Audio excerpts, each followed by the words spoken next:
Esta tarde tenemos un tema que es muy importante, pero que sobre todo es trascendente para el desarrollo de nuestra vida cristiana, y le he puesto por título Evidencias. Diga conmigo, evidencias. Abra por favor su Biblia en el Evangelio de Lucas capítulo 5, verso 4. Cuando lo tenga, glorifique al Señor. Lucas capítulo 5, verso 4. Aleluya. Dice la palabra de nuestro Dios de la siguiente manera: cuando Jesús acabó de hablar, le dijo a Simón: lleva la barca hacia aguas más profundas. Le voy a dar nuevamente lectura a esta porción de la Escritura, y dice: cuando Jesús acabó de hablar, le dijo a Simón: lleva la barca hacia aguas más profundas. Amados hermanos, uno de los elementos más importantes y determinantes que definirán nuestro estilo de vida y el desarrollo de nuestra relación con Dios es, sin lugar a dudas, nuestro nivel de profundidad. En términos espirituales, emocionales, psicológicos, familiares, sociales y hasta laborales, la profundidad que tengamos hacia aquello a lo que nos hemos relacionado será determinante en el tipo de experiencia que habremos de obtener, ya que siempre, en cualquier ámbito, escuche esto, la profundidad apuntará hacia actitudes tan importantes como lo son el compromiso, la responsabilidad, la solvencia, la liquidez, el valor y la determinación que tengamos, no solamente para alcanzar una meta, sino mayormente para mantenernos en dicha posición, reteniendo así nuestra posesión. Considere muy bien todo lo que le he estado diciendo, porque es importante que lo podamos aterrizar tanto en nuestra vida secular como en nuestra vida espiritual. Cuando hablamos de profundidad, apuntamos hacia actitudes que nos van a permitir alcanzar nuestras metas. ¿Qué actitudes? Bueno, si hablamos de profundidad, hablamos también de compromiso, responsabilidad, solvencia, liquidez, valor y determinación. Necesitamos ser personas solventes emocionalmente para tener estabilidad.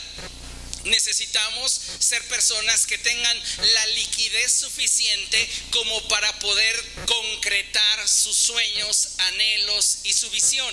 Necesitamos ser personas comprometidas, responsables con aquello que hemos determinado alcanzar. Pero cuando hablamos de profundidad, no solamente apuntamos a los elementos que son necesarios para alcanzar una meta, sino que también hablamos de los elementos que nos van a permitir mantenernos en dicha posición. Porque al mantenernos en determinada posición, retenemos nuestra posesión. Posición y posesión, dos términos muy interesantes que debemos de considerar hoy.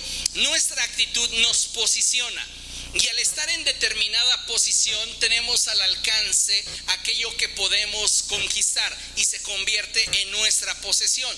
Cuando tú comprometes tu posición en cualquier aspecto de la vida, renuncias a tu posesión. Por eso es importante no solamente buscar alcanzar el lograr nuestras metas, sino mayor que eso, requerimos el alcanzar nuestras metas y mantenernos en ellas. ¿Para qué? Para garantizar mi posesión. No se trata de lograr un objetivo y soltar, se trata de alcanzar mi objetivo y mantenerme en dicha posición para conservar mi posesión. ¿Entiende lo que le estoy diciendo? En términos mucho más simples, recuerde el juego de las sillas. Y hasta hay por ahí un dicho popular que dice: el que se fue a la villa perdió su silla. Cuando nosotros comprometemos nuestra posición en Cristo, también comprometemos nuestra posesión en Cristo. Lo mismo sucede en cualquier ámbito de la vida. En el ámbito emocional, en el ámbito laboral, usted no puede faltar a su trabajo un mes y regresar como si nada hubiera pasado. ¿Qué va a suceder? pues ya la vacante que usted dejó ya fue ocupada. Si nosotros conservamos nuestra posición, garantizamos nuestra posesión. Por eso es importante no solo llegar, sino permanecer. Eso es algo que debemos de formarnos como un hábito, como una disciplina en nuestro diario vivir. ¿Por qué? Porque al estar en una posición y tener una posesión, lo que nosotros estamos garantizando es la evidencia del estar en dicha posición y tener dicha posesión. Si tú no tienes una evidencia que garantice o que respalde aquello que consideras que te pertenece, tal vez lo puedas hacer de palabra, pero no tienes nada que respalde. Es como la factura de un auto, la escritura de una casa. Esa es la evidencia de nuestra posesión. ¿Comprende lo que le estoy diciendo?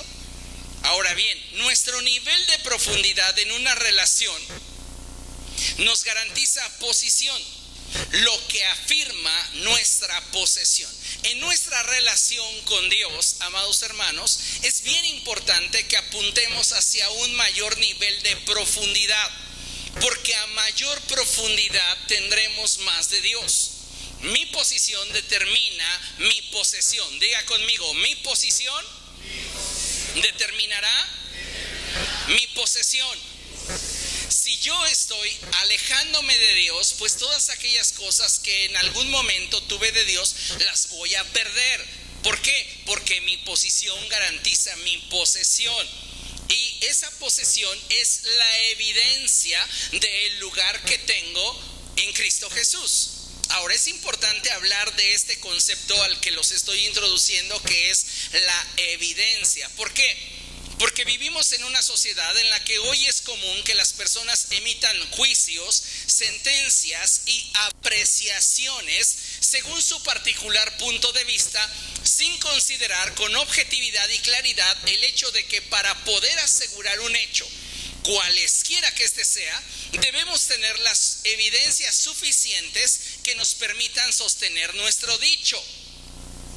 Antes la gente y los sistemas de justicia humanos se regían bajo la premisa: todo mundo que sea acusado de algo es culpable hasta que se demuestre lo contrario. Hoy día, al paso del tiempo, la premisa ha cambiado de tal manera que hoy todo el mundo puede presumir inocencia hasta que se demuestre lo contrario. En ambos casos, tanto en el pasado como en el presente, la evidencia es fundamental. Pero no hablamos de una evidencia cualquiera, sino que la evidencia debe de ser sustancial, de acuerdo al argumento que pretendo defender o pretendo sostener. En este sentido, si yo estoy diciendo que tengo una posición delante de Dios y que esa posición me da acceso a una posesión, debo de tener la evidencia que sostenga mi argumento. En este sentido, no es tan sencillo decirte hijo de Dios como que lo compruebes. Porque fácil es decir: yo soy cristiano, pero compruébamelo. ¿Cuáles son tus cartas? ¿Cuáles son las evidencias de que realmente has estado con Dios?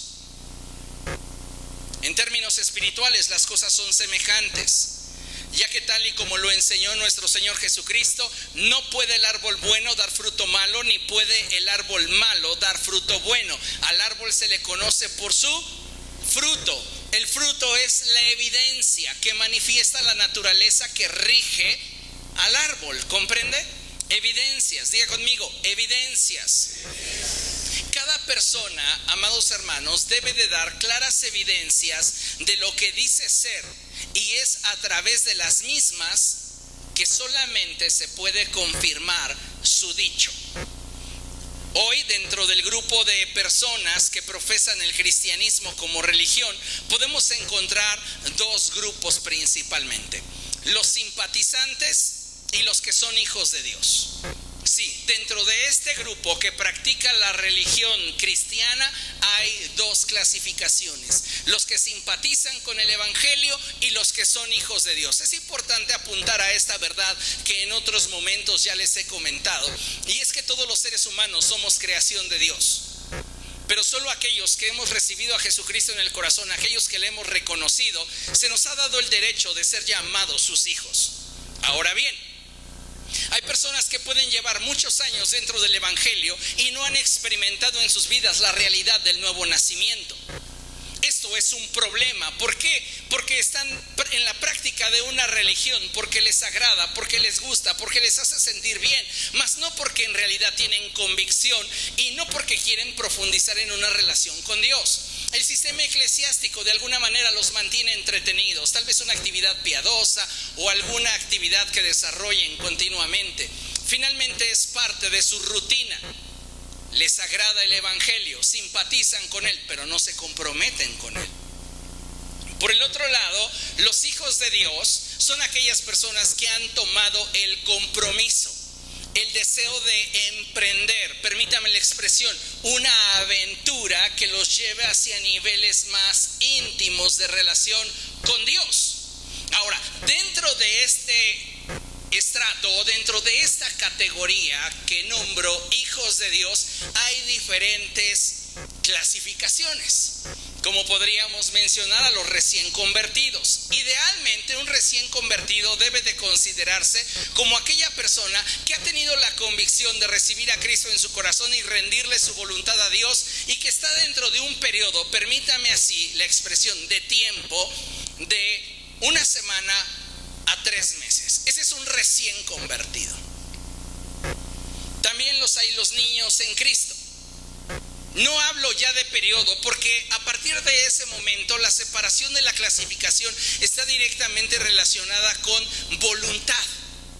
Usted decide qué tan profundamente avanza en su relación con Cristo, qué tantas fronteras le pone a Jesús, qué tantos pretextos emplea para no relacionarse con Él. Podemos pasarnos toda nuestra vida cristiana siendo niños en Cristo. Hablaríamos de un nivel mayor donde somos adolescentes o jóvenes en Cristo, y el nivel al cual debemos de aspirar, que es el llegar a la madurez en Cristo. La pregunta es, de acuerdo a tu pensar, ¿en qué nivel te encuentras? Consideremos el hecho de que no somos simpatizantes, somos hijos de Dios. Y si somos hijos de Dios, ¿en qué nivel estamos? Tal vez llevas 10 años, pero tu actitud es de un recién convertido. Tal vez tienes 20 años en el evangelio y tu actitud es la de un niño en Cristo.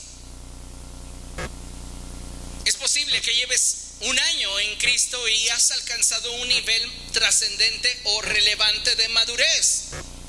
Todo depende de qué tanto has invertido en la relación, qué tanto te has entregado a la relación. No podemos hablar de profundidad sin compromiso, sin responsabilidad, sin solvencia, sin liquidez. ¿A qué te refieres, pastor, cuando hablas de liquidez? Cuando hablo de congruencia. Porque puedo decirle a Dios que yo le entrego mi vida, y si no hay congruencia en mis palabras y mis hechos, no tengo liquidez. Y hoy lamentablemente estamos ante una generación que carece de liquidez. No somos solventes en nuestros pactos, en nuestros compromisos. Y por esta razón es que muchas personas alcanzan las metas, pero no pueden permanecer en ellas. Comienzan poco a poco a deslizarse, y parece que aquello que lograron fue simplemente algo así como una estrella fugaz que en el cielo por un momento apareció y en otro instante ya no está. Debemos de ser más contundentes en nuestro estilo de vida, y si lo aplicamos a nuestra vida cristiana, esa misma contundencia debe de ser algo que nos caracterice. No solamente es llegar a la meta, es permanecer en dicha posición. ¿Para qué? Para garantizar mi posesión, y entonces mi posesión se convierta en mi evidencia que respalda todo mi trayecto hacia el punto donde digo estar. Necesitamos profundizar con Cristo a fin de que las evidencias en nuestra vida puedan ser visibles a los ojos de los demás. El apóstol Santiago nos enseñó que una persona puede alardear ser algo y sin embargo no tener las evidencias que sostengan su dicho. Así que de una forma muy desafiante, nos invita a nosotros, la iglesia, a llevar nuestra experiencia cristiana a un nivel más alto. El Señor Jesucristo le dijo a Pedro: lleva la barca a aguas más profundas. Santiago también nos invita como iglesia a que vayamos a un nivel de mayor profundidad, a un nivel que nos implique un mayor compromiso. No se arriesga lo mismo estando a la orilla del mar que adentrándote en el mar. Y es algo que debemos de entender. Si queremos que nuestra relación con Cristo tenga profundidad, tienes que entregarlo todo. Vamos a ver más adelante un pasaje referente a esto, en el cual el profeta Ezequiel nos narra la visión que Dios le da acerca del río que sale del templo. Pero es importante considerar esto si estamos queriendo llegar a una meta y obtener aquello que la meta me ofrece. Yo tengo que comprometerme, yo tengo que responsabilizarme, yo tengo que tener solvencia, liquidez, y tengo que estar dispuesto a salir de mi área de confort para entonces adentrarme en la búsqueda de esta meta que ha despertado Dios en mi corazón. El apóstol Santiago dijo: muéstrame tu fe sin tus obras y yo te mostraré mi fe por mis obras. Apuntamos nuevamente hacia la evidencia. No es nada más el decir: es que yo tengo fe en Dios, es que yo soy cristiano, es que yo he visto al Señor. ¿Cuáles son las evidencias de lo que estamos argumentando? Porque si no hay evidencias, finalmente puede ser que estemos ante una mentira. Y de ahí que hoy la gente prefiera abrazar la mentira que trabajar por la verdad. Es más fácil alimentar mi alma o mi mente de rumores que profundizar para descubrir la verdad. Necesitamos entonces, amados hermanos, ser renovados en la actitud de nuestra mente y buscar profundizar en nuestra relación con Cristo, a fin de que al alcanzar un mayor nivel de relación, ese nuevo posicionamiento en mi vida me permita tener evidencias que se manifiesten en mi entorno y bendigan a quienes me rodean. De eso se trata, de tener más de Dios, pero no para mi propio alarde, no para mi propia vanagloria, sino para que otros sean bendecidos por Dios. Amén. Es importante que entendamos que al venir a Cristo como hijos de Dios, que hemos llegado a ser, ha comenzado en nosotros a manifestarse una transformación. Toda persona que viene a Cristo entra a un proceso de transformación. Lo interesante de este proceso de transformación es que este proceso de transformación es parcial y progresivo. Diga conmigo: parcial y progresivo. No todas las cosas que Dios quiere llevar a cabo en nosotros nos son reveladas en el instante en el cual Dios nos suelta o nos abre su corazón, sino que de forma parcial Dios nos va mostrando qué es lo que quiere de nosotros, porque en un inicio no tenemos la capacidad para digerir todo aquello que está en su corazón. Por eso la revelación es parcial, y en la medida que nosotros disponemos nuestra voluntad, avanzamos, tal y como está escrito: la senda del justo es como la luz de la aurora, que va en aumento hasta que el día es perfecto. La vida cristiana ha sido diseñada para que vayamos en un continuo avance. El problema es que cuando no tenemos la solvencia, el compromiso, la disciplina para mantenernos unidos a Cristo, cuando vienen las adversidades, cuando vienen las tormentas a nuestra vida, comenzamos a deslindarnos de nuestra relación con Jesús. Abandonamos nuestra posición y renunciamos a nuestra posesión, perdiendo las evidencias que podían de alguna manera demostrar el lugar que estábamos ocupando en cuanto a nuestro desarrollo con Cristo. Ninguno de nosotros, amados hermanos, es aún el producto terminado, pero estamos viviendo día con día un proceso de perfeccionamiento. Y como ya mencioné, en cada etapa en la que nos encontremos, habremos de manifestar las evidencias que nos identifiquen de acuerdo al nivel en el cual realmente estamos. Porque usted puede decir que ya es un cristiano maduro, pero ¿cuáles son sus evidencias? ¿Las de un niño en Cristo? ¿Las de un recién convertido? No puedes decir que eres ya un cristiano maduro cuando en tu vida no se está manifestando el fruto. Comprende, tenemos que ser más autoexigentes de nosotros mismos y de nuestro caminar con Cristo. ¿De qué forma yo estoy respaldando mi dicho? Pues necesito, si no tengo evidencias, profundizar en una relación con Jesús a fin de que yo pueda obtener dichas evidencias. Mire, considere esto. Solo en la medida que profundicemos en nuestra relación con Dios, podremos dar evidencias tangibles de que hemos estado con Él. Usted puede decir, he estado con Dios. ¿Qué evidencias tienes de que has estado con Dios?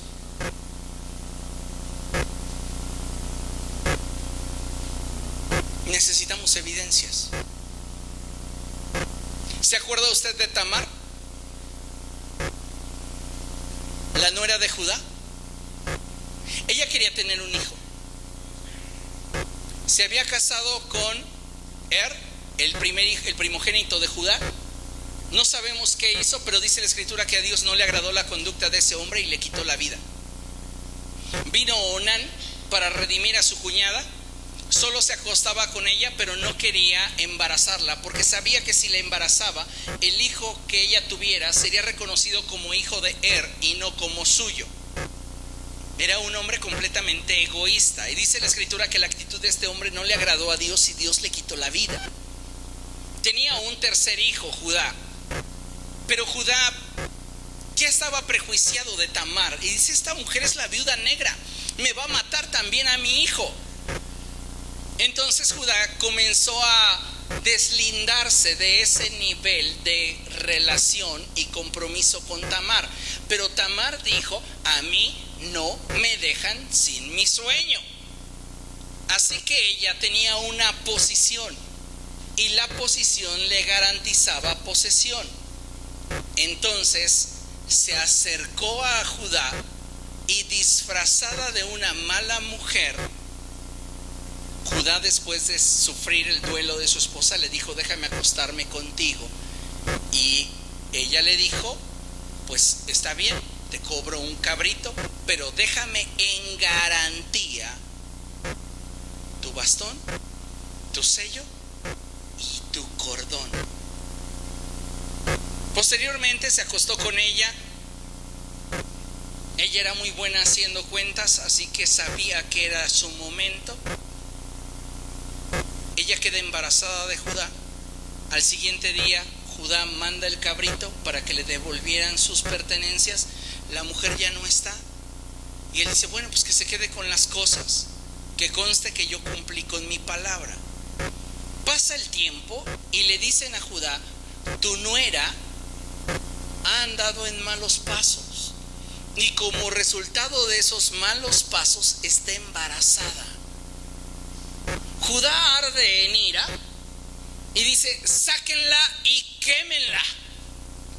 No se está considerando a sí mismo. Hoy día vivimos en una sociedad en la que la gente fácilmente expresa sus opiniones, emite juicios y señala sin considerar su propia condición. El punto aquí es que ella tenía algo que la mantendría en su posición y dignificaría su posesión. Y era una evidencia. Cuando la sacaron, ella dijo, el padre de este niño es el dueño de estas pertenencias. Cuando las vio, Judá dijo, ah, caray, esta mujer ha actuado más dignamente que yo. Y no la molestó más, porque él sabía que le había negado a su hijo, pero ella no había renunciado a su posición. Si ella hubiera andado en malos pasos, renuncia a su posición y compromete su posesión. Pero como no lo hizo, el mantenerse en su posición garantizó su posesión y pudo reclamarlo libremente porque ella no había hecho mal.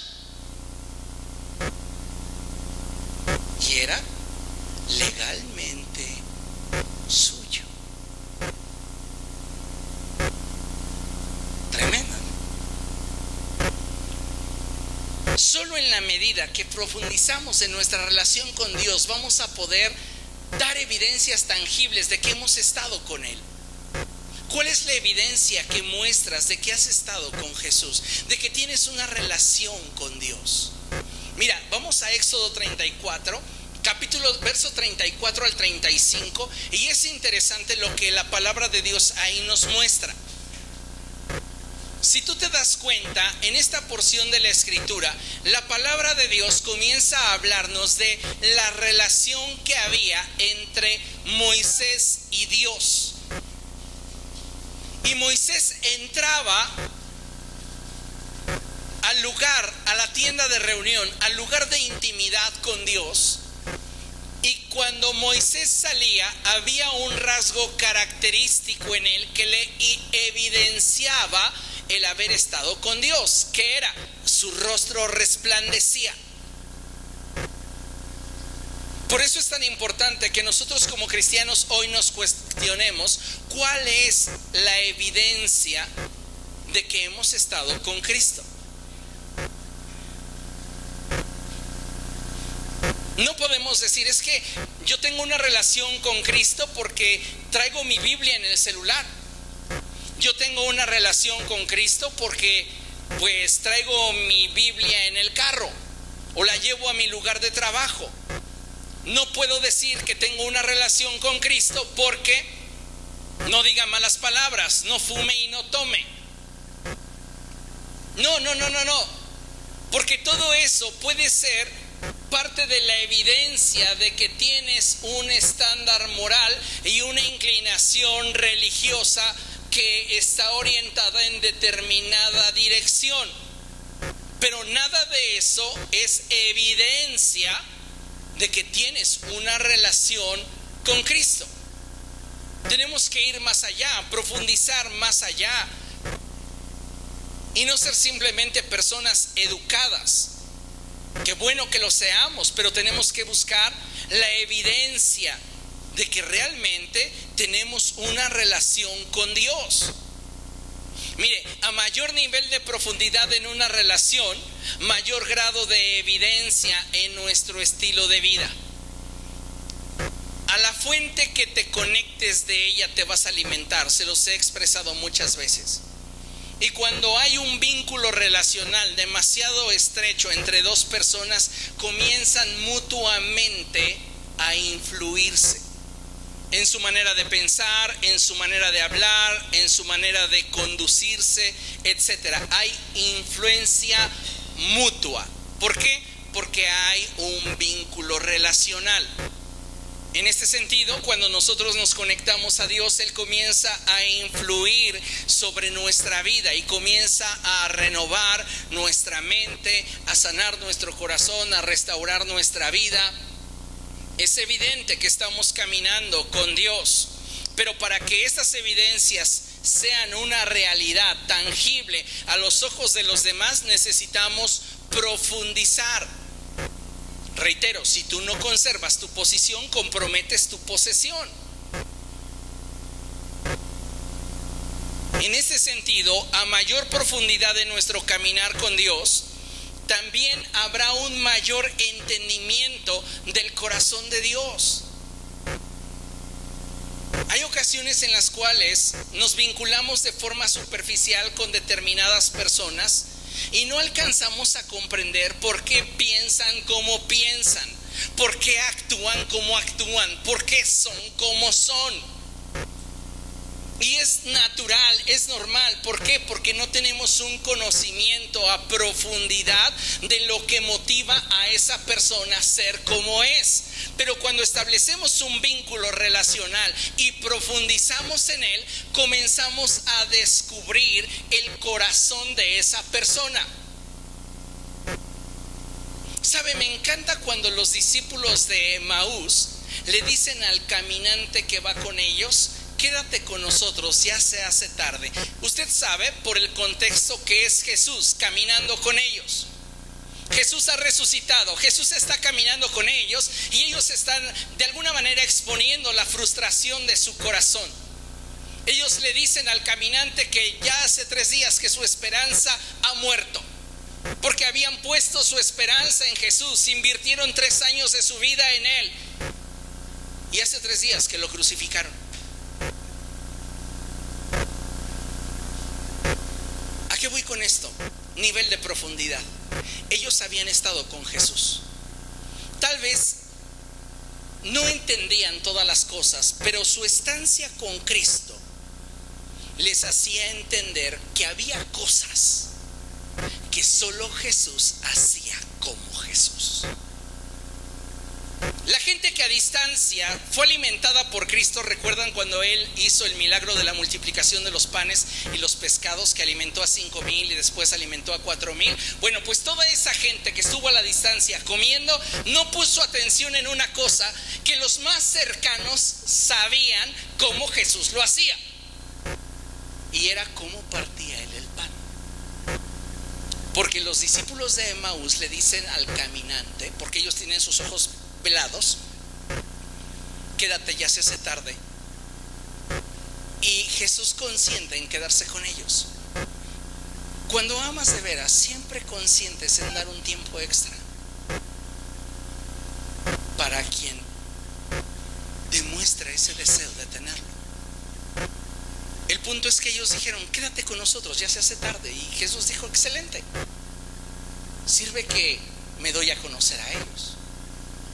Entonces Jesús se sienta a la mesa con ellos y hay algo bien interesante que sucede. Sus ojos están velados. Diga conmigo: sus ojos están velados. Hasta un punto. ¿Qué punto? El punto en el cual Jesús parte el pan delante de ellos. Entonces de repente sus ojos son abiertos y dicen: nadie lo hace como Él. Este es el sello de Jesús. Sus ojos son abiertos, lo ven y desaparece. Los 5,000 y los 4,000 no se dieron cuenta de eso, porque estas eran relaciones superficiales, cuya motivación era un interés: comer. ¿No dijo Jesús: ustedes están conmigo no porque han visto señales y milagros, sino porque han comido hasta saciarse? Pero en el caso de estos discípulos, su cercanía con Jesús les había revelado detalles del corazón de Él que los demás no conocían. ¿Por qué? Porque había profundidad. Porque hay personas que pueden conocer el corazón de Dios de una forma mucho más profunda, mucho más amplia, mucho más clara. Profundidad. Y aun cuando Pedro, pasando a otra sección de la vida de Cristo, aun cuando Pedro ha caminado con Jesús 3 años y ha sido de sus hombres más cercanos, no siempre entiende lo que Jesús está buscando hacer. Porque cuando Jesús le dice: Pedro, te voy a lavar los pies, Pedro dice: Señor, ni lo sueñes, me huelen muy mal. No dijo eso, pero dijo: ni lo sueñes. Y Jesús le dice: si no me dejas lavarte los pies, no tendrás parte conmigo. Lo que quiero es profundizar en tu vida y no te dejas. Y si no te dejas, no tendrás más. Pedro dice: está bien, entonces no solo los pies, báñame completo. Y ya Jesús empieza a decirle que el que está limpio no necesita sino lavarse los pies. Esto tiene otra simbología, porque recuerda que en el Antiguo Testamento, en el tabernáculo, los sacerdotes antes de entrar al lugar santo se lavaban las manos y se lavaban los pies. Manos símbolo de las obras, pies símbolo del caminar. En Cristo ya no es necesario que nos lavemos las manos. ¿Por qué? Porque Cristo es nuestra justificación a todas nuestras obras. Lo único que tenemos que hacer es cuidar nuestro caminar. Si alguno piensa estar firme, fíjese cómo anda. ¿Ok? Bueno, entonces el punto es que Jesús le dice a Pedro: quiero lavarte los pies. Pedro dice: no, si no te dejas no tendrás parte conmigo. Entonces él dice: está bien, quiero. Y posteriormente Jesús le suelta un principio poderoso y le dice: lo que ahora hago no entiendes el por qué, pero mañana lo entenderás. Jesús sabe que el día de mañana Pedro va a profundizar en un nivel de relación más íntimo con él, que le permitirá conocer lo que hoy le está motivando a hacer algo. Si Pedro se quedara en el mismo nivel, hubiera siempre tenido él lagunas. ¿Por qué me lavó los pies? Pero él escribe en su primera epístola, y lo veremos más adelante: cada uno ponga al servicio de los demás los dones que ha recibido de parte de Dios. Entendió lo que Jesús le estaba transmitiendo. ¿Pero qué requirió para eso? Madurar, profundizar. No se trata de cumplir tiempo con Cristo, se trata de madurar en nuestra relación con Cristo, para que a través de esa madurez su corazón pueda ser revelado y entonces podamos digerir todo lo que está surgiendo de su interior para cada uno de nosotros. ¿Comprende? Entonces, en este caso vemos a Moisés tener evidencias de que ha estado con Dios, y esas evidencias se han obtenido en una posición de profundidad. Si queremos tener evidencias de un caminar con Cristo que sean tangibles a los ojos y a la vida de las personas que nos rodea, necesitamos profundidad en nuestra relación con Jesús. Si no tenemos profundidad, no habrá evidencias. Mira lo que dice Ezequiel capítulo 47. Vaya allá. Este es uno de mis pasajes preferidos desde que me convertí al Señor Jesucristo y le entregué mi vida. Este fue uno de los primeros capítulos que siempre cautivó mi corazón y atrapó mi atención. Y dice la palabra del Señor así: Ezequiel capítulo 47, a partir del verso 1, dice la palabra del Señor así: el hombre me trajo de vuelta a la entrada del templo, y vi que brotaba agua por debajo del umbral en dirección al oriente. Algo que debemos de saber es que siempre el mover de Dios, originado por el Espíritu Santo, estará enfocado en glorificar al Señor. El oriente representa la morada de Dios, el lugar donde Dios habita. Por este motivo es que todo fluir del Espíritu siempre buscará honrar a Dios y estará dirigido hacia Él. Amén. Dice la palabra del Señor: el agua corría por la parte baja del lado derecho del templo, al sur del altar. Luego el hombre me sacó por la puerta del norte y me hizo dar la vuelta por fuera hasta la puerta exterior que mira hacia el oriente, y vi que las aguas fluían del lado sur. El hombre salió hacia el oriente con una cuerda en la mano, midió 500 metros y me hizo cruzar el agua, la cual me llegaba a los tobillos. Luego midió otros 500 metros y me hizo cruzar el agua que ahora me llegaba a las rodillas. Midió otros 500 metros y me hizo cruzar el agua que esta vez me llegaba a la cintura.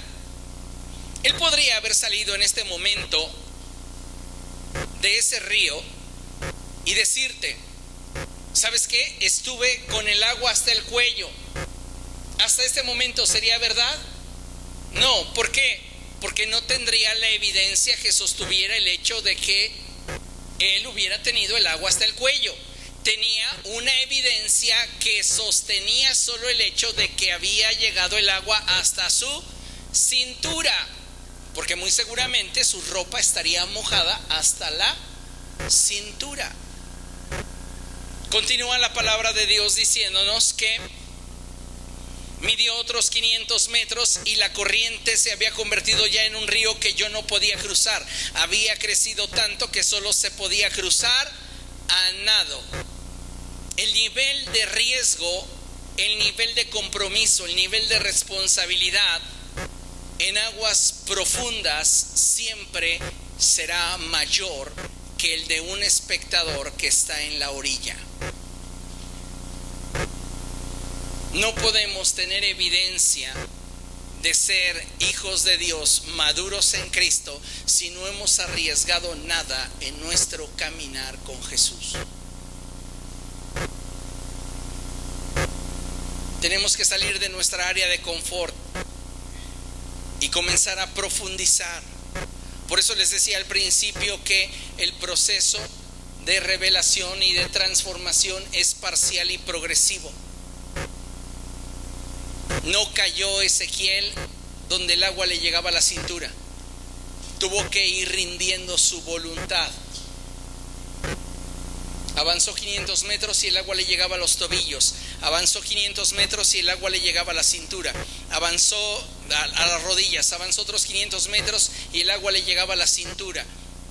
Otro tanto más y el río ya había crecido de tal forma que él debía comprometerse si quería en esas aguas moverse. Hay niveles de profundidad en las que si no hay compromiso, no hay solvencia. Ya no te alcanza para más.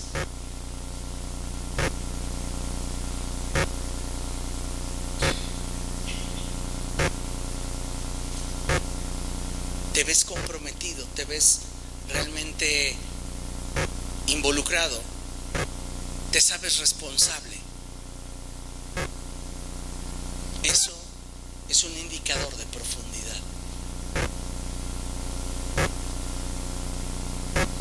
Y a veces en nuestra relación con Dios no lo estamos teniendo. Porque somos como esos niños que juegan en el chapoteadero y gritan, me ahogo, y se paran y el agua les llega a las rodillas. Y así estamos jugando. Ay, Dios es tan maravilloso, tan increíble, siento sus olas venir sobre de mí, el mover del Espíritu. Pero fuera de la iglesia, tu relación con Dios está pobre. No te llega el agua ni a los tobillos. Entonces, no hay congruencia. Y si no hay congruencia, no hay solvencia. No tenemos liquidez.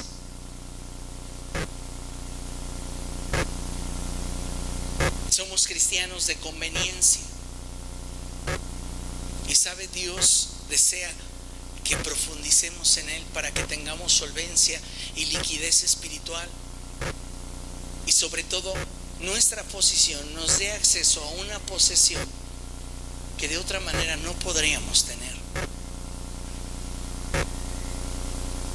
¿Comprende?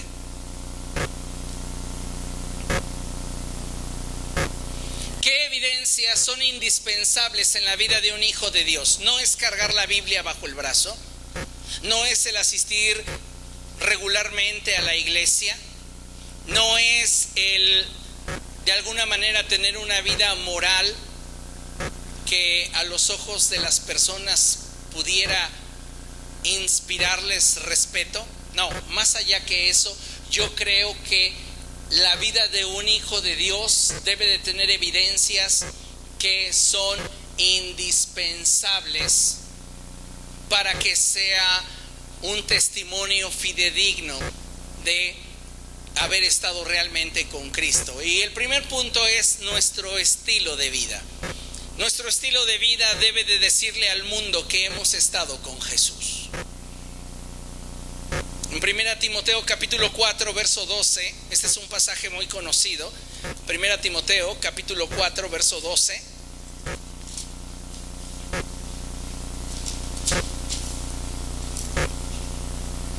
Dice la palabra del Señor así: que nadie te menosprecie por ser joven. Al contrario, Que los creyentes vean en ti un ejemplo a seguir, en la manera de hablar, en la conducta y en amor, fe y pureza. En tu manera de hablar y en tu conducta, lo que se ve. En amor, fe y pureza, lo que no se ve. Que tanto en tu vida íntima como en tu vida pública, Timoteo, seas irreprensible. Para que una persona pueda aspirar a ser irreprensible a los ojos de Dios, debe de estar comprometido con Dios. Tú no puedes esforzarte por agradar a una persona si no estás comprometido con esa persona, en el nivel que quieras. Tu empleador, quieres agradarle, ¿por qué? Porque estás comprometido con la tarea o la labor que te designó, que finalmente te dará una posición y te hará acreedor a una posesión, tu salario. No te comprometes simplemente porque sí. Entonces necesitamos darnos cuenta que si habremos de buscar ser irreprensibles tanto en nuestra vida pública como en nuestra vida privada, es porque estamos primeramente comprometiéndonos con Cristo, queriendo profundizar en nuestra relación con Dios. Acompáñenme a 1 Tesalonicenses capítulo 4 verso 1. 2 hojas antes dice 1 Tesalonicenses capítulo 4 verso 1: por lo demás, hermanos, les pedimos encarecidamente en el nombre del Señor Jesús que sigan progresando en el modo de vivir que agrada a Dios. Progresen en un estilo de vida que a Dios le agrade. Diga conmigo: si le agrada a Dios, no le hace daño al prójimo. Si le agrada a Dios, no le hace daño al prójimo. Necesitamos tener un estilo de vida que agrade a Dios.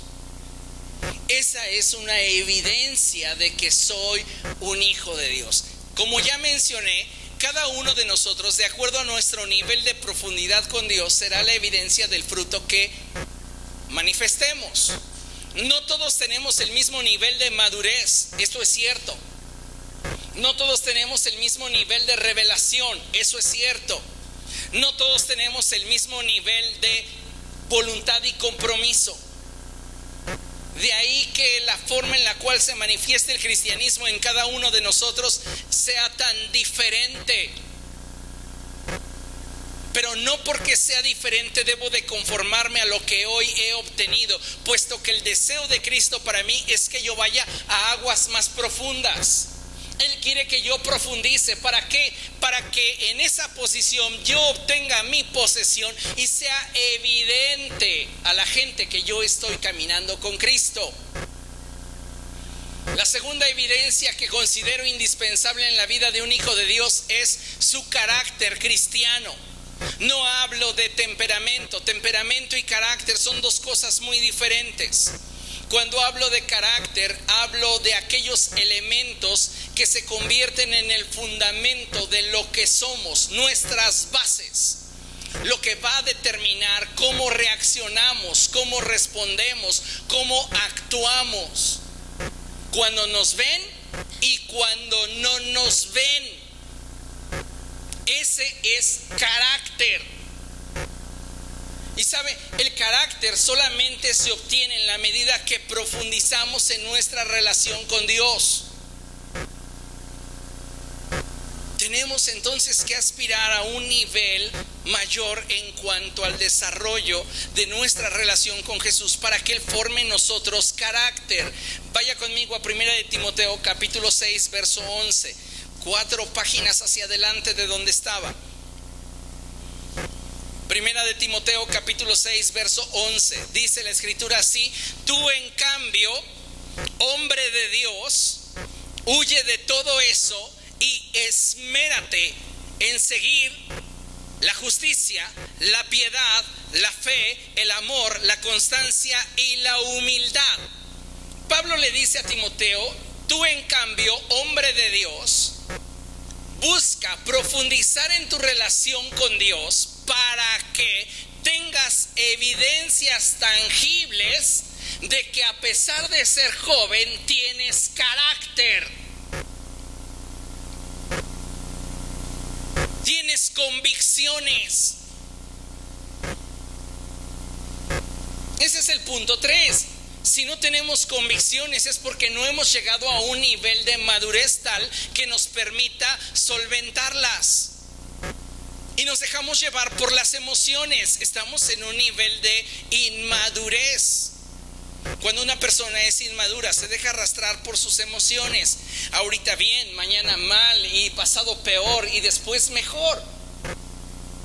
Pero cuando has avanzado en la madurez trae estabilidad a tu vida.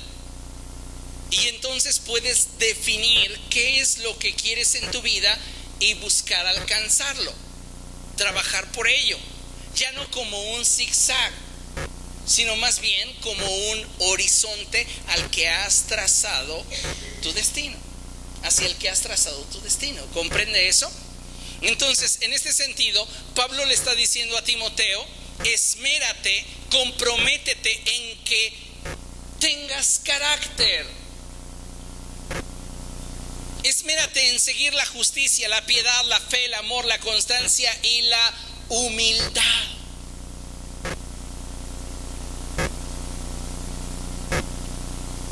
En el capítulo 4, verso 15 de Primera de Timoteo, a la vuelta, la página anterior,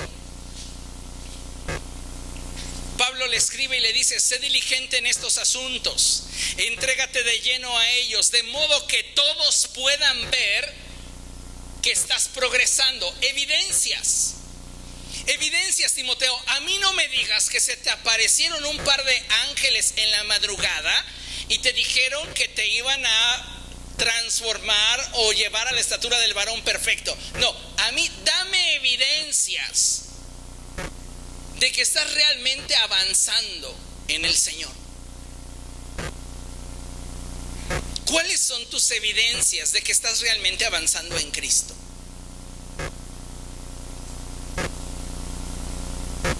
Lamentablemente, un altísimo porcentaje de cristianos no tienen evidencias.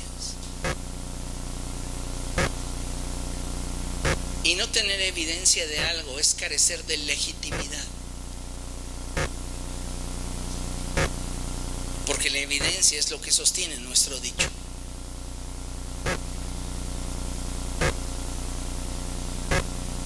Yo puedo hablar de mi apreciación, pero hasta que tengo una evidencia sustancial, es que entonces deja de ser mi apreciación para convertirse en verdad.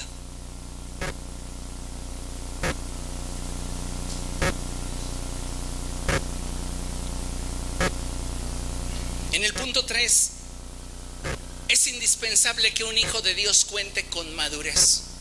Y la madurez la vamos a desplegar en 3 subcategorías que rápidamente les menciono. Va a ser santidad, consagración y el fruto del Espíritu.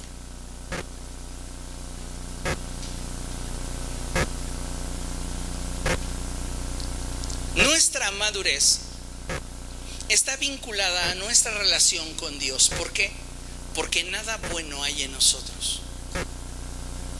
No puedo yo, por más que me reprima y me restrinja, ser más santo. La santidad no procede de mí. La santidad procede de Dios. Dios no practica la santidad, Dios es la santidad. Él es santo.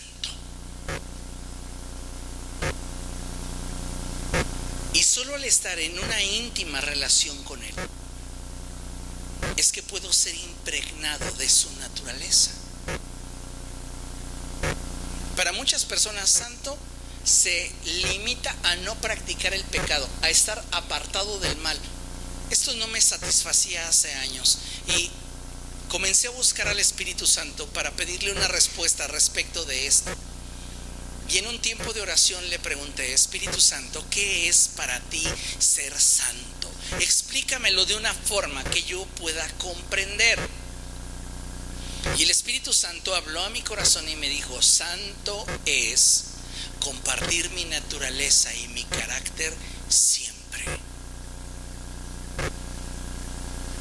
Esto encierra muchísimo, porque compartir la naturaleza de Dios siempre implica el hecho de que yo no transgreda su voluntad, porque por cuanto todos pecaron, están destituidos de la gloria de Dios. La palabra destituido viene de una palabra del griego que significa arrojado violentamente de una posición a otra, y no necesariamente en crecimiento, sino más bien implicativamente en descenso. Si pierdo mi posición, renuncio a mi posesión. ¿Comprende? El pecado te roba lo que tu posición en Cristo te podría permitir poseer. ¿Estamos? Ok. Entonces, si yo voy a participar de la santidad de Dios, necesito tener convicciones, y es ahí donde se va a reflejar mi madurez. Porque no porque lleves años dentro del Evangelio, el mundo va a relajarse en cuanto a las tentaciones que te presente. Al contrario, mientras más cerca quieras estar de Dios, el mundo va a tirar con todo. Tú necesitas tener madurez y estabilidad, así como convicción, para determinar qué es para ti prioridad.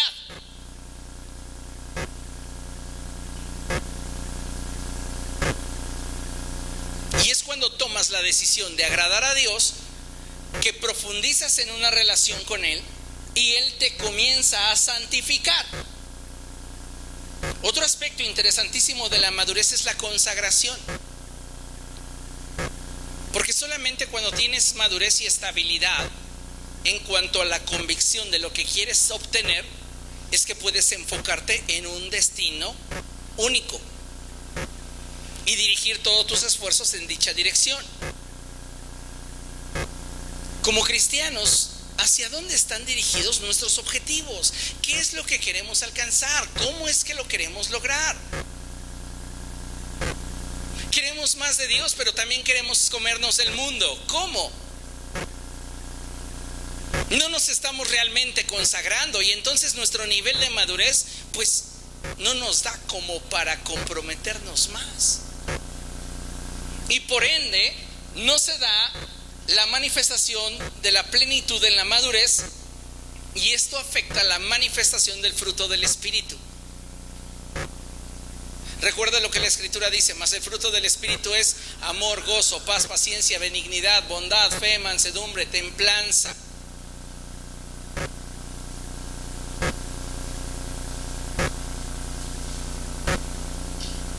Fe, confianza.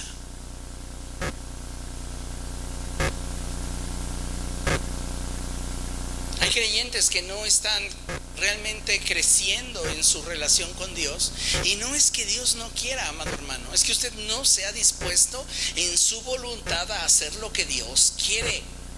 Él le dice: vamos a profundizar en nuestra relación.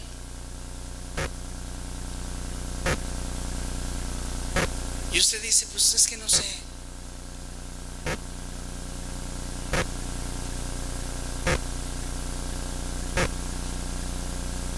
¿Estamos o no estamos comprometidos con Cristo? Si realmente estuviéramos comprometidos con Cristo, créame, consagrarnos no nos implicaría sacrificios. Lo haríamos con gusto, con alegría. Sería parte de la expresión de nuestro sentir, la forma en la cual estamos siendo congruentes entre nuestro hablar y nuestro actuar. Y eso de alguna manera nos permitiría, al estar consagrados a Él, que sus propósitos se cumplieran de forma más acelerada en nuestra vida. Pero no queremos profundizar, queremos estar a la orilla todavía, observando lo que Dios hace. Pues de esa manera es muy complicado, es muy difícil, es imposible que usted pueda tener evidencias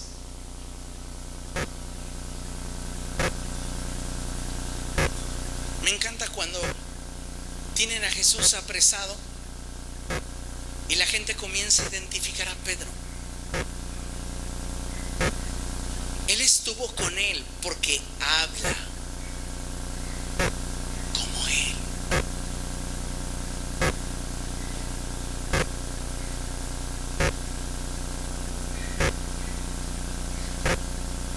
Nuestra madurez en Cristo, reflejada a través de nuestro nivel de santidad, consagración y el fruto del Espíritu, nos da la capacidad de saber que estamos avanzando.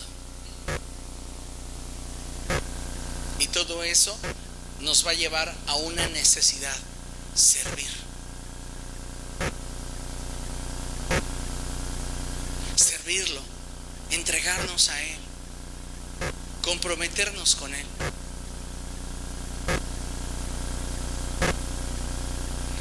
Hay personas que no están dispuestas a servir al cuerpo de Cristo porque hay situaciones que les incomodan.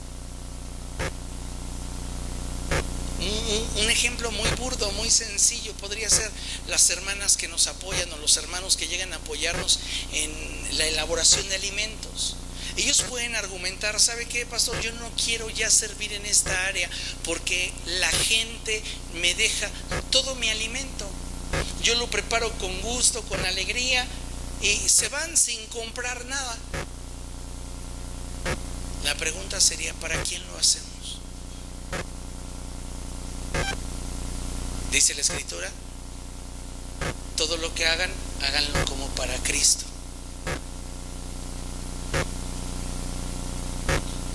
Sí, va a haber cosas en nuestra área de servicio que no nos agraden, que nos incomoden, situaciones, relaciones y mil cosas. Pero mientras que yo tenga madurez, podré separar lo ministerial de lo personal. Y entonces podré servir a Dios con una limpia conciencia, con excelencia, con ahínco, sin que las circunstancias en derredor puedan afectarme. El mismo apóstol que no entendía por qué Jesús le quería lavar los pies es el mismo que escribe en Primera de Pedro capítulo 4 versos 10 y 11 lo siguiente. Vaya allá, Primera de Pedro capítulo 4 versos 10 y 11.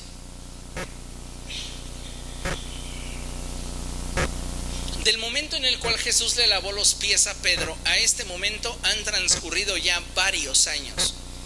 Y la visión de Pedro ha cambiado grandemente, ha profundizado más en conocer el corazón de Cristo. Y ahora él puede expresar lo siguiente: cada uno ponga al servicio de los demás el don que haya recibido, administrando fielmente la gracia de Dios en sus diversas formas. El que habla, hágalo como quien expresa las palabras mismas de Dios.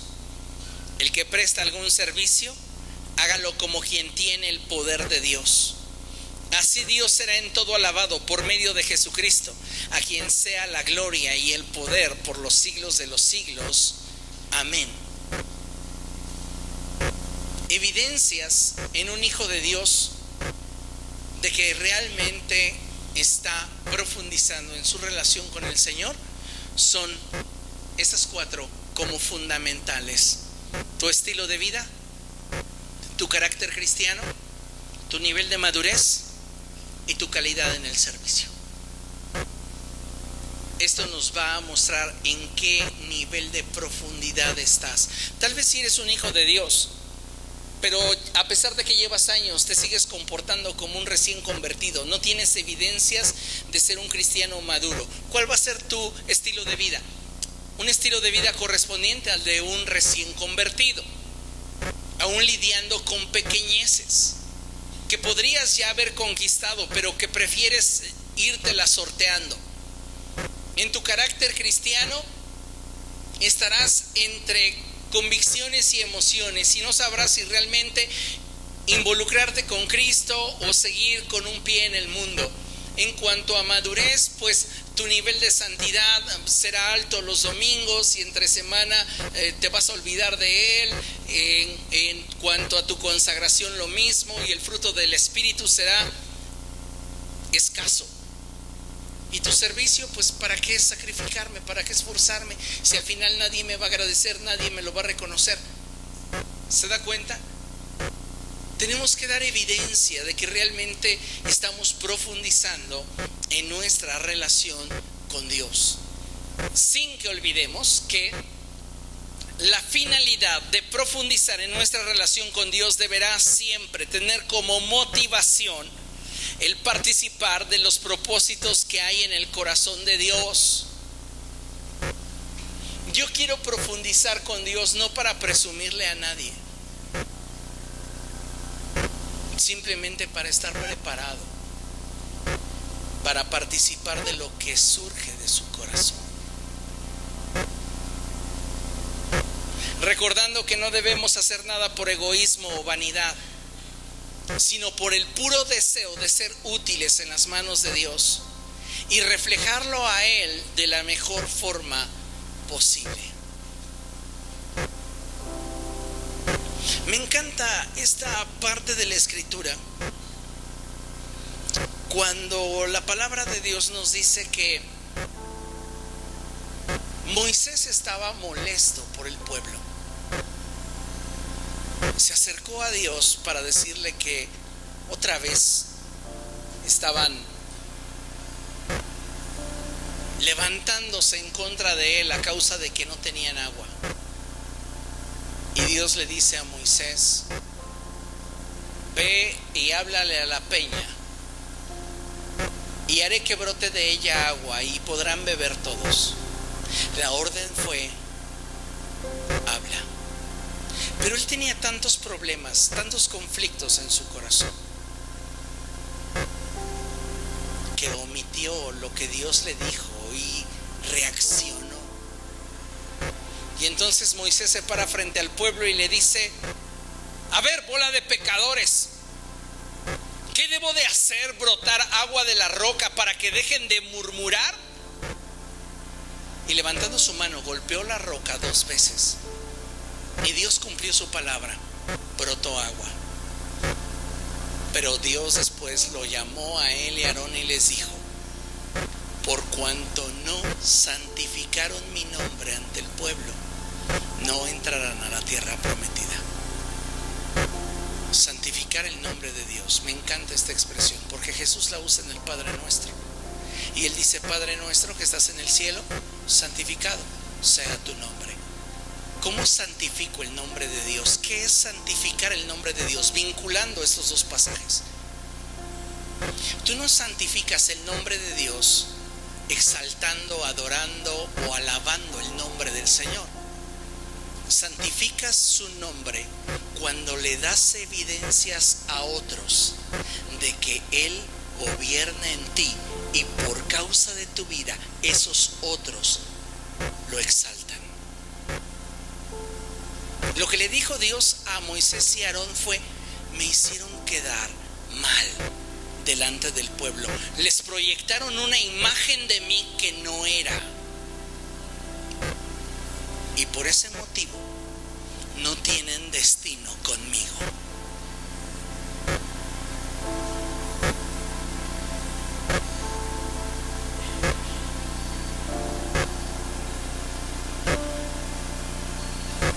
Necesitamos profundizar para conocer el corazón de Dios. Y una vez que su corazón nos sea revelado, tomar la evidencia que es mi pertenencia y poder reflejar a otros lo que Él quiere hacer a través de cada uno de nosotros. Pero sin profundidad no habrá la evidencia suficiente que sostenga el hecho de que Él es Dios. Es lo que tenemos que reflejarle al mundo, que Él es Dios, que Él es el mismo ayer, hoy y por siempre.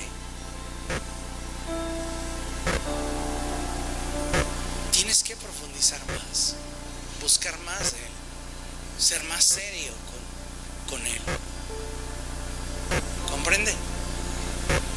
Póngase de pie, vamos a dar gracias. Mientras que usted se pone de pie, le voy a dar lectura a una porción de la escritura ahí en Jeremías. Y Jeremías capítulo 23, verso 22 dice así: si hubieran estado en mi consejo, habrían proclamado mis palabras a mi pueblo, lo habrían hecho volver de su mal camino y de sus malas acciones. Me gustaría parafrasear esta porción de la escritura para darle una aplicación más clara a lo que hemos estado hablando. Y es como si Dios nos dijera: si ustedes hubieran estado en mi secreto, si ustedes hubieran respondido a mi invitación de profundizar, yo les habría revelado mi corazón, porque su posición les habría dado acceso a esa posesión. Y entonces ustedes hubieran entendido lo que yo sentía por la gente y habrían peleado por ello, porque sabían lo que sentía en mi corazón. Cuando no hay profundidad, los pequeños detalles se te van en blanco. Tu identidad es pobre. Pero cuando hay profundidad, tu identidad crece, se afirma. Me encanta cuando Juan se describe a sí mismo. Y él se describe no en razón de sus talentos, no en razón de sus habilidades. Jamás él dice el discípulo que le ganó a Pedro a correr camino al sepulcro. Él se describe como el discípulo al que Jesús ama. ¿Por qué se ve así? ¿Se ha cuestionado por qué Juan dice: yo soy el discípulo a quien Jesús ama? Partiendo del hecho, no es la clase de persona a la cual Jesús le contaba las cosas que requerían un poco más de experiencia, porque Juan era el más chavo.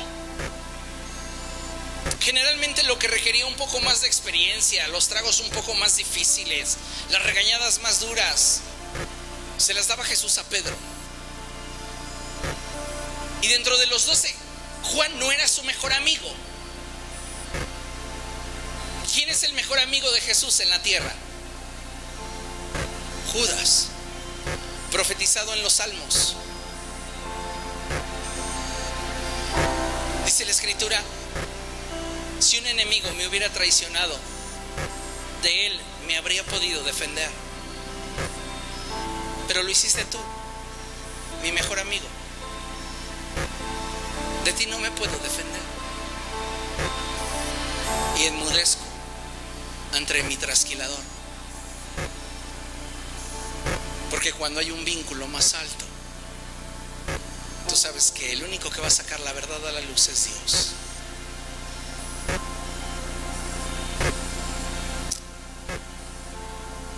Juan no es el mejor amigo de Jesús y tampoco es aquel al cual Jesús le confía las cosas más delicadas. ¿Por qué se ve él como el discípulo al que Jesús ama?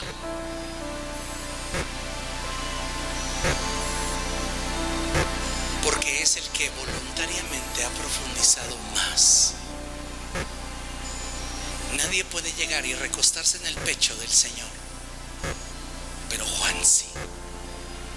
Todos temen la reprensión si hacen una pregunta absurda, y lo pongo entre comillas, pero saben que él no tiene problemas si se tropieza frente al maestro. Por eso le decían: pregúntale tú, pregúntale tú. Profundidad. Juan se sabía amado por Jesús porque estuvo dispuesto a exponerse a él. Mientras que Pedro se quería parar sobre la teología: tú eres el Cristo, el Hijo del Dios viviente. Oh, Pedro, no te lo ha revelado carne y sangre, sino mi Padre que está en el cielo. Te digo, Señor, yo estoy al nivel. Juan no le interesaba eso. A Juan le importaba su corazón. Y Juan podría decir hoy, mi meta fue su corazón. Porque si tengo una posición, esa posición me da acceso a una posesión. Y al tener el corazón de Jesús, ¿qué crees? Hacía a Jesús suyo. Algo que ningún discípulo pudo presumir. Ni su mejor amigo, ni con quien debatía. Solo Juan. Él es mío. Porque su posesión le dio acceso a una posesión. Pero tuvo que estar dispuesto a profundizar. Hay un riesgo muy grande. Pero no lo hacemos por emoción, lo hacemos por convicción. Profundice. Dios no le va a quedar mal. Dios no le va a traicionar. Dios va a ser fiel con usted.